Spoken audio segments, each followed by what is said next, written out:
The backers of the pro-Hamas protests that have broken out over college campuses, you've heard us talk about this for weeks now.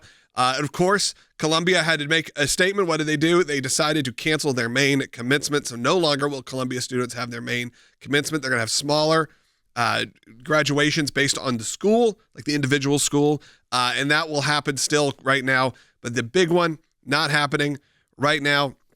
But unsurprisingly, who was behind these protests? And of course, your mind's going to jump to some obvious candidates. And of course, you're probably right, Will. These are some of the biggest Biden supporters and some heavy hitters, some names we know. Multiple articles were released over the weekend, investigations done by sources like Politico, Wall Street Journal, and they've been digging into sort of the finances and the backing of these groups and who has been behind these campus protests. And some of the top names, unsurprising to some, but also some surprising. But you see George Soros, the Rockefellers, Pritzkers, and the Gates. That's right, Bill and Melinda Gates Foundation. Now, the way this works is you got to follow the money, and that's why it's not always as right there on the surface. Where you see the money being moved in a way that is convenient, but it's also not that hard to track. So you just got to give reporters like Politico, you got to give people just a little bit of time, and this will all come out.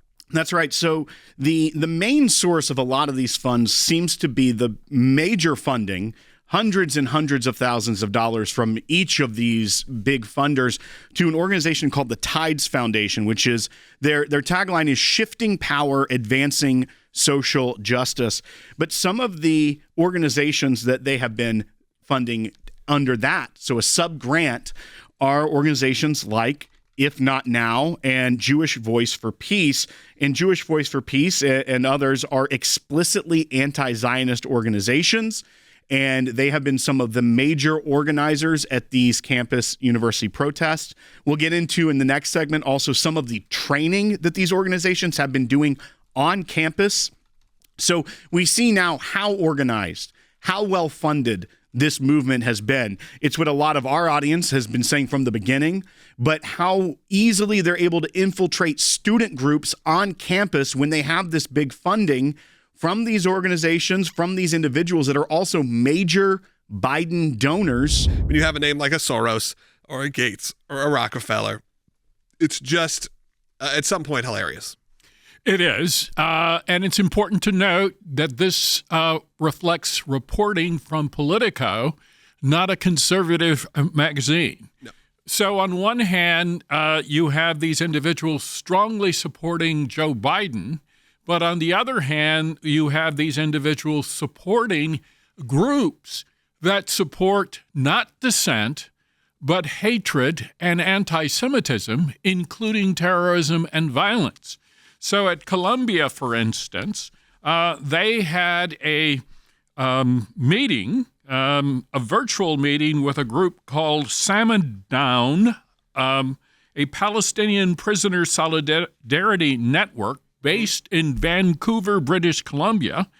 This is a group that celebrated the October 7th Hamas attack on Israel. The administration twice barred the event, citing some of the organizers' known support for terrorism and the promotion of violence. Nonetheless, the event went forward. But what is really imperative for listeners to note is that these groups have received funding directly or indirectly from Joe Biden supporters, including the Pritzker family, George Soros, the Rockefeller brothers, and often the funding occurs through the use of a foundation. So, for instance, the Tides Foundation or some other group. So the American people should be aware of the fact that Joe Biden's donors effectively are supporting terrorism and effectively celebrating what happened on October the 7th, 2023. They held a course, Resistance 101, for people planning on these protests at Columbia. And you also noted that twice they were canceled because they were trying to use university facilities to host this group for a Resistance 101. But then they ended up doing it virtual. And one of the quotes that came out of Wall Street Journal's reporting out of this is just shocking. So one of the organizers in this 2-hour session, this training session that they held, said, "There is nothing wrong with being a member of Hamas, being a leader of Hamas, or being a fighter in Hamas. These are the people that are on the front lines of defending Palestine. So the question turns, one, this was publicly available, that the Wall Street Journal could go find it. Obviously, the administration was aware of this group and should have been monitoring this. But does that even lead a further discussion point about the weakness of the administration when they knew the groups that were training their encampment were proactively encouraging support of a designated terrorist organization and further terror by allowing this to be the training they were receiving? Are you shocked that they didn't take action quicker than we saw? And in fact, this is par for the course at many elite universities. Many elite universities in the United States are basically incredibly weak, particularly at the top. So on one hand, they claim that they support free speech, but then under the cover of free speech, they are effectively supporting terrorism. And I don't think that claim is too strong. And I think that Congress should take active steps to deprive these institutions of federal funds and perhaps deprive the students of federal loan guarantees.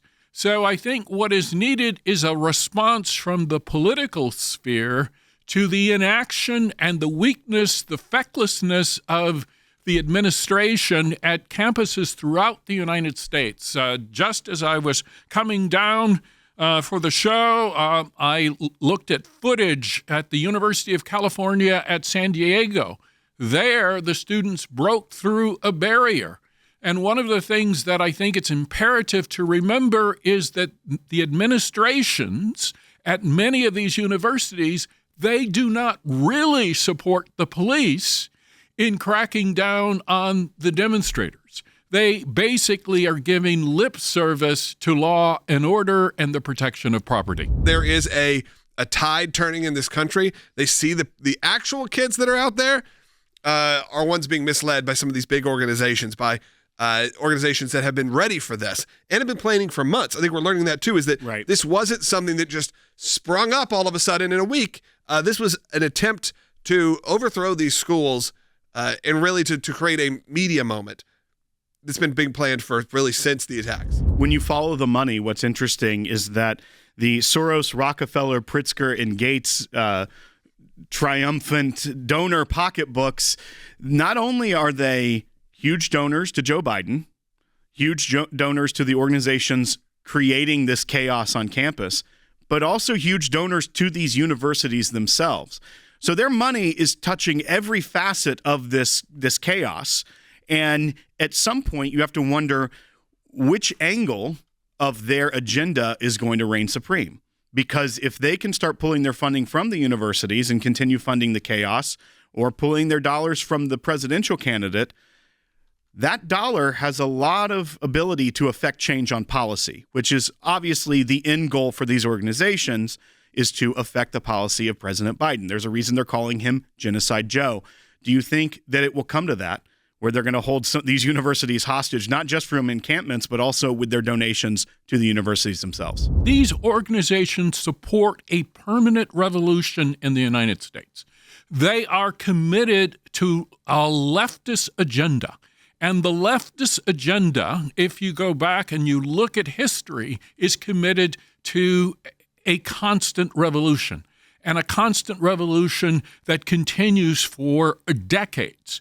But keep in mind, once you achieve a revolution, then there's something to revolt against because you are now in charge. And so many of the universities that we are talking about, they are helmed by individuals that have supported a revolution for quite some time. That's how they attain their particular position. So when I taught at law schools in the United States, many of the law professors were revolutionaries. Yes, they wanted tenure. Yes, they wanted a huge raise, but they wanted to foment a revolution in the United States that ultimately destroys the structure of the country. We need to take a stand and engage on these campuses. We need to make a difference. Hey, right now, we just launched a new petition to support Israel and also stand up for Christian and Jewish kids, Zionist kids, if you will, if you want to use that dirty word that they try to make into a bad thing, just those that want to support, a creation and a sustainment of a state of Israel. And we want you to sign that petition. This is how you can get involved right now. Sign the petition. Go to aclj.org/sign, SIGN, sign.